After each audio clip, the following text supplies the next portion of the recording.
Hello friends! Welcome to my very first Q&A video. I've gotten some really great questions from some of you on social media, so let's just jump right in. Death and Scent on Twitter asks, whenever anyone talks about hair jewelry, it's always Victorian mourning jewelry. But did hair jewelry exist before the Victorians or for other reasons beside mourning? This question is so big and I love it. Honestly, I could do an entire video series on the full scope of hair jewelry and the different meanings it's taken throughout history. But first of all, you're absolutely right. But I hate to break it to ya, not even all Victorian hair jewelry was for mourning purposes.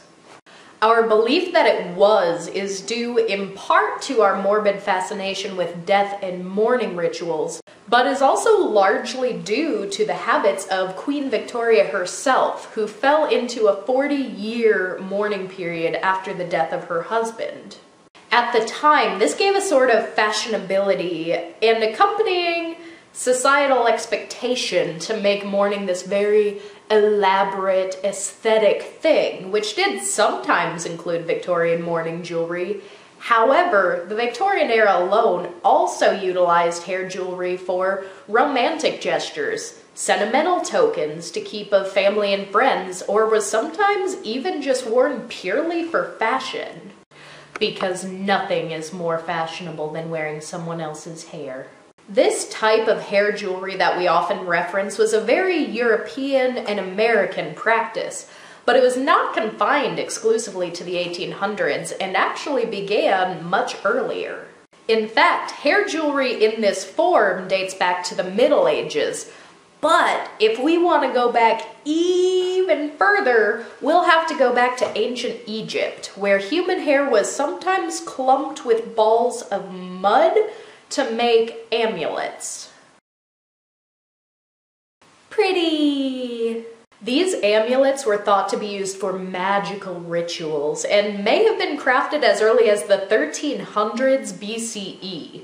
And as time progressed, hair was used to make wearable ornaments by different cultures all over the world. So no, it was not strictly for mourning, nor was it strictly Victorian. Miss Romany on Twitter asks, do you think that hair falls into the same category as human remains for exhibition purposes? It seems when the hair is crafted into art, then it becomes more about the artist and the craft than the raw material. Okay, we have a lot to unpack with this question. For exhibition purposes, the ones determining the purpose are usually museum curators, and depending on who you ask, they may have very different opinions on the matter. For the purposes of art, I will say first that there are very few museum curators that will classify hairwork as fine art, which is usually characterized by having a purely aesthetic purpose. Now, personally, I believe that there are some instances of framed palette work or decorative wire work that could be considered a fine art. But at any rate, a majority of curators will place hairwork into one of three categories: human remains, folk art, or an oddity.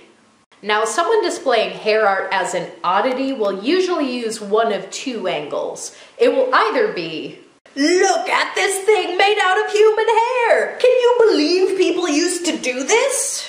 Spoiler alert, some people still do this. Or it will be, this is memento mori. People used to wear the hair of dead people to remember that they too will someday die. Isn't this just so weird and creepy? The latter is at least a little more accurate, but as we addressed in the previous question, not all hairwork was death-related, and in exhibitions, sometimes it's even miscategorized. Now, most often I see hair art placed into our second category of folk art, which is ordinarily characterized as being utilitarian as well as decorative, which would not always fit the case with hairwork. Folk art is also meant to convey something meaningful about a specific culture, which would often fit the case for hair work. However, I don't think that it necessarily gives us the full picture with the label of folk art alone. Quilts, for example, are a common folk art that I've even heard a couple of museum professionals specifically compare hair art to quilts. And I just don't think that they fall into the same category neatly.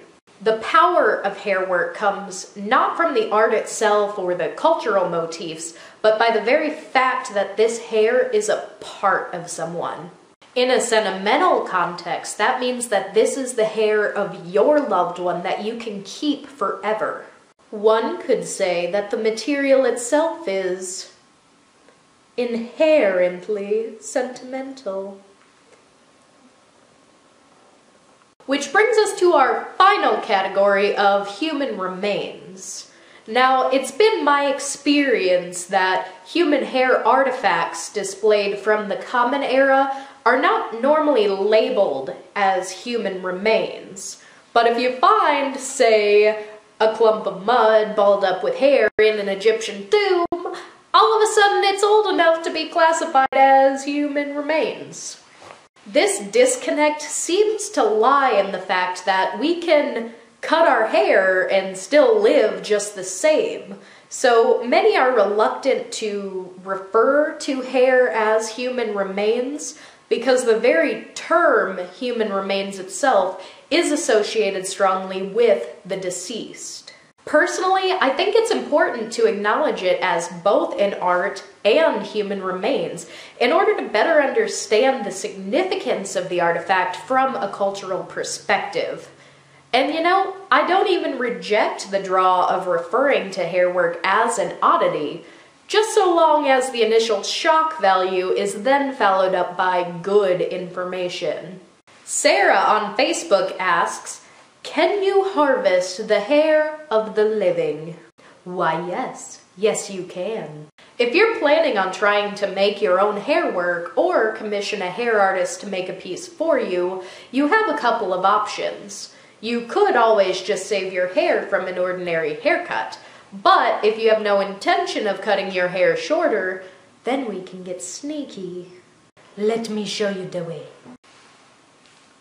This is Sheila. She helps me answer the door when salespeople come to my house. And now she's going to help me teach you what to do. First, part your hair. Then, take just about a pencil's width from underneath and cut it right at the scalp. Depending on your project, this might already be enough hair to work with. Or, if you know that you require more hair, just part your hair in a new place and take another section. You now have plenty to work with and nobody will know the difference. Or you could just get one of those stylish undercuts that you've been admiring on Instagram. I cut all of this from my head and no one even knew the difference. Undercut credits in the description. Bonus round! Several months ago, I posted a photo of this mink skull that I made human hair eyeballs for. To which Jose on Facebook asks, why? To which I say, because I like it and I can. Well, that's all for this episode, so please go ahead and ring that bell that I've heard so much about. You ring yours and I'll ring mine. Thank you for liking, commenting, and subscribing. And a special thank you to my supporters on Patreon. If you have a question that you would like to hear answered in an upcoming video, make sure to leave it down below. Until next time. My bell is a little gnome.